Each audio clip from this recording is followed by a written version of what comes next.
Yeah, hi, so my name's Matt Kidner of Kidner Agricultural Contractors, family-run contracting business with me dad, two brothers and myself. The main jobs primarily grassland, sort of baling, round baling, square baling, clamp silage.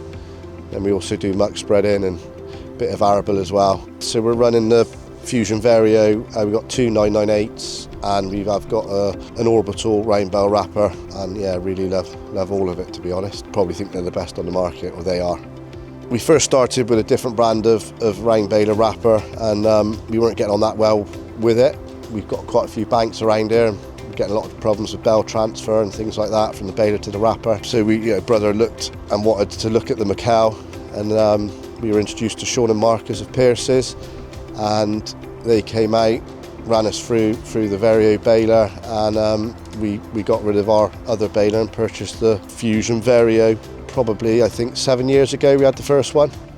This is our third Vario Fusion. We kept the first one I think for 3 years, and then the last one for 2 years, and this one's 2 years old now, which we're just looking into changing. Second-hand value is fantastic on them, price to change is great, and the backup from Pierce's is fantastic.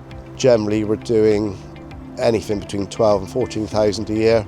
Some of the main features we like on the baler, especially this one, we moved up to the Plus, so we were able to put plastic on, which is very straightforward as well, to be able to put net or plastic, very simple to change between one job and another. The camless pickup, so for less maintenance, seems a really good job. And then one of the best features we like is the 1000 gearbox. It just seems to take everything in. Drop floor is fantastic. If you get a bit of a lump in or something, just drop it, off you go. You're never worried about when they go out. He sort of always goes out and comes back and does a good day's work. Maintenance wise, it's very simple, just a few grease nipples, sort of mainly the shafts and that. You got the cartridge in, the auto greaser, and then the auto oiler. You just get up and go almost. It's a 5-minute, 10-minute job. We go for the Vario for different sizes in bales and bit more density in your straw and your hay, but without doubt, whenever we change it, we don't look anywhere else, and I think it is the best baler you can get, and I would recommend it to anyone looking.